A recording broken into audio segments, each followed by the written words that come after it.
Eu já trabalhei num tempo, trabalhei não, fui tentar ver uma área num tempo que a igreja estava, um pouquinho antes da pandemia, captar imóveis e eu vi o valor quando vende um imóvel, que eu estava captando apartamento lá num bairro em São Paulo, um bairro até de apartamentos caros, e você disse que chegou num topo da imobiliária. Então, eu imagino, se um vendedor comum que consegue vender já ganha um bom dinheiro, então eu imagino que entrava muito recurso financeiro. Estou imaginando, nós nunca falamos sobre isso.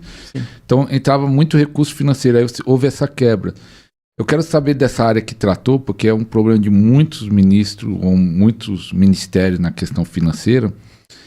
E quando você se converteu, voltou para Deus e talvez não voltou naquele topo financeiro, você não questionava a Deus as finanças ou tinha esperança que ia voltar?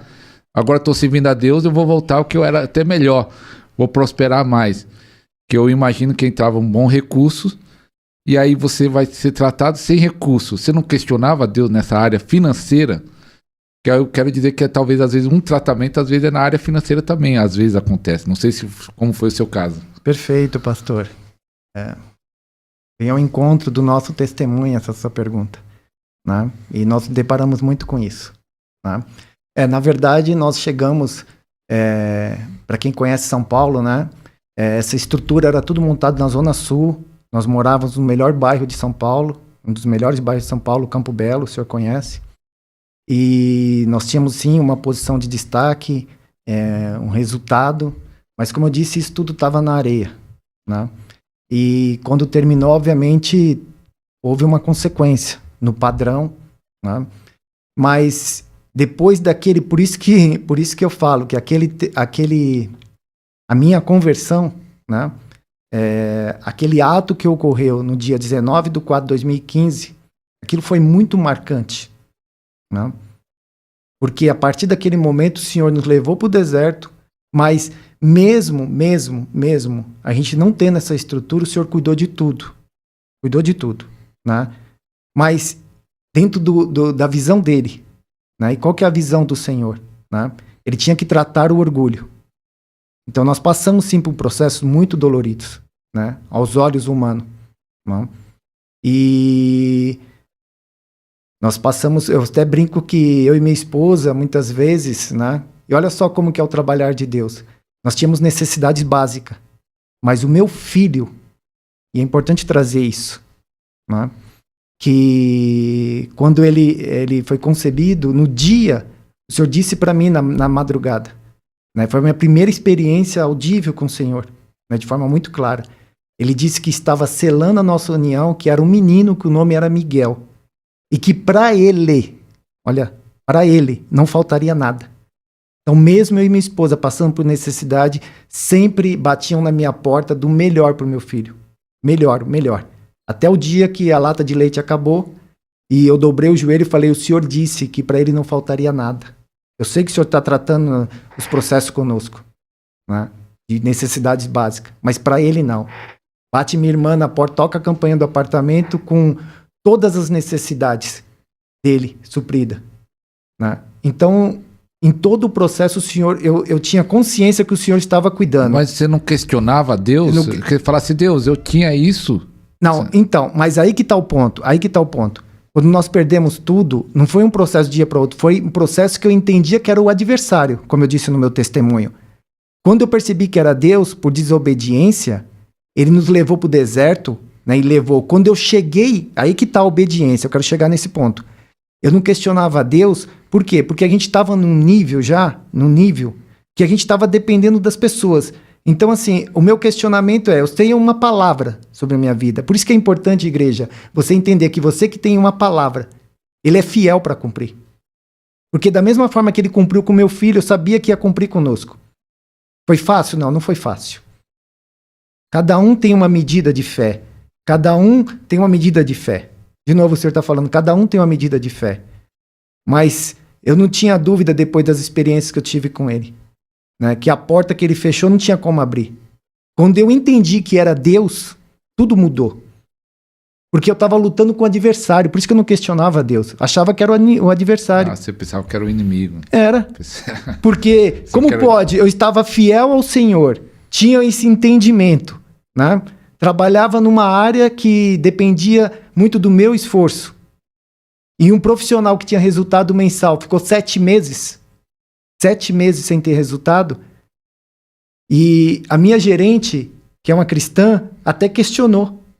O que está acontecendo? Eu falei, não, estou lutando, não vou desistir. Eu tenho uma palavra sobre a minha vida. E ela vai se cumprir.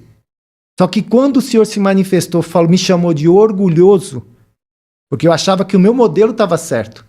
Mas o modelo certo está na Escritura. Ele não liberou uma palavra sobre a minha vida? Saia da tua terra, da tua parentela e da casa do meu pai. Você não precisa entender o processo. Se você tem uma promessa, o processo ele nem revela. Porque senão nós paramos, né, pastor? Então nós precisamos crer. E isso é fé. Nunca foi por vista. Então naquele momento, quando a gente voltou a caminhar em obediência, no lugar onde eu cheguei, que é um lugar onde eu cresci. Olha só o propósito de Deus. Ali se estabeleceu o reino das trevas.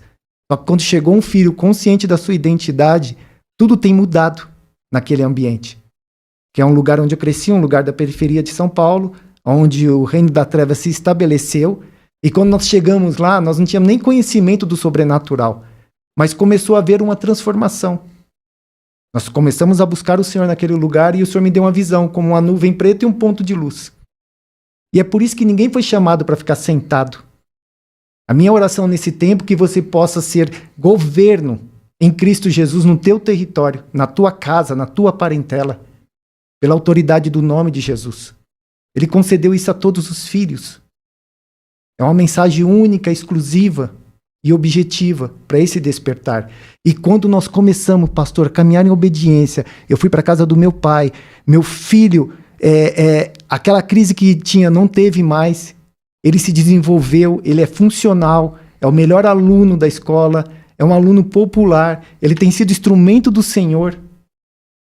O Senhor falou que através dele nós vamos entregar um cajado, ele vai dar continuidade ao ministério.